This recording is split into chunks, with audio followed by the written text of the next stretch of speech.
There is a form of narcissism that does not always look loud, arrogant, or obvious.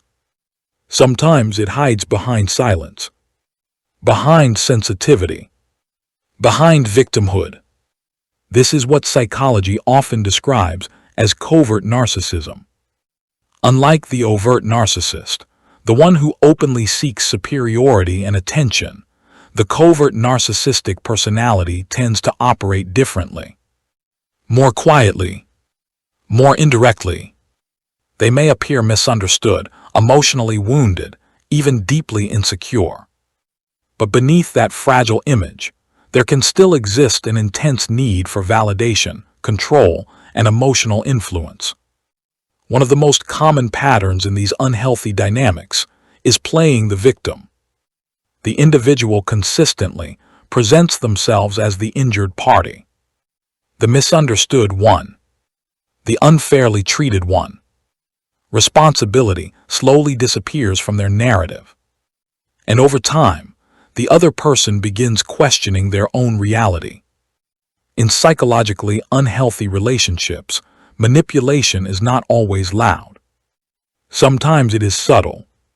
Sometimes it arrives through guilt, through emotional confusion, through denial, through carefully reshaped narratives. And this is what makes these relationships psychologically exhausting, especially when the manipulative individual maintains a positive image in front of others. The affected person may struggle to explain what they are experiencing. Friends may not understand. Family may not see it. And slowly, isolation begins. Anxiety grows. Self-esteem weakens. Emotional exhaustion becomes constant. What makes this dynamic even more dangerous is that the manipulation often happens gradually. Not through one catastrophic moment, but through repetition, repeated invalidation, repeated blame shifting, repeated emotional confusion, until the affected person no longer trusts their own perception. Psychology refers to some of these behaviors as emotional gaslighting, a process where facts, emotions, or memories are repeatedly distorted until the other person begins doubting themselves. But it is important to understand something clearly. Not every difficult person is narcissistic, and no one can diagnose a personality disorder through social media, personal assumptions, or internet content alone. Real psychological diagnosis requires professional clinical evaluation. Human behavior is far more complex than online labels. Still, understanding harmful behavioral patterns remains important, because awareness creates psychological clarity, and clarity changes everything. A narcissistic personality often begins experiencing psychological pressure when control starts disappearing, when the image they carefully created begins to crack, when the other person starts recognizing manipulation patterns, when emotional reactions become limited, when boundaries become firm. For many highly defensive personalities, emotional control becomes a source of stability. And once that influence weakens, anxiety often increases. This does not always lead to collapse, but it can trigger defensive reactions, denial, justification, victim reversal, emotional escalation, or sudden withdrawal. One of the most powerful shifts happens when the affected person stops reacting emotionally in predictable ways. No more endless explanations. No more chasing validation. No more desperate attempts to be understood. The emotional cycle begins to break. And for someone dependent on emotional influence, that loss of control can feel deeply threatening.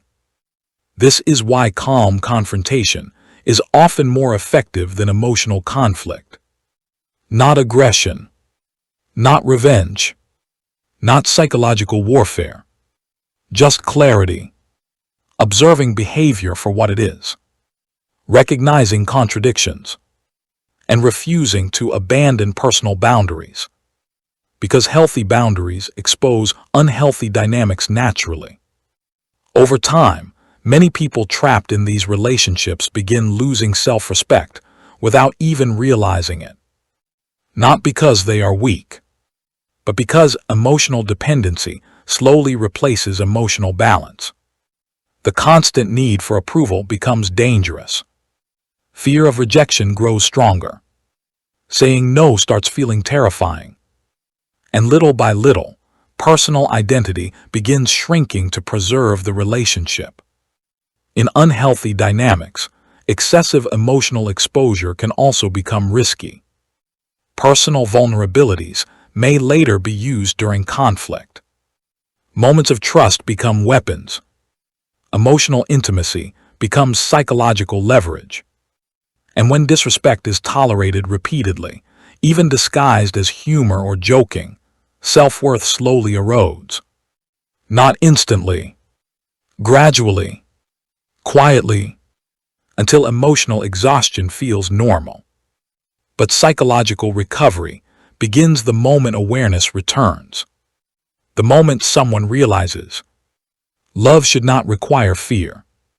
Respect should not require self-erasure.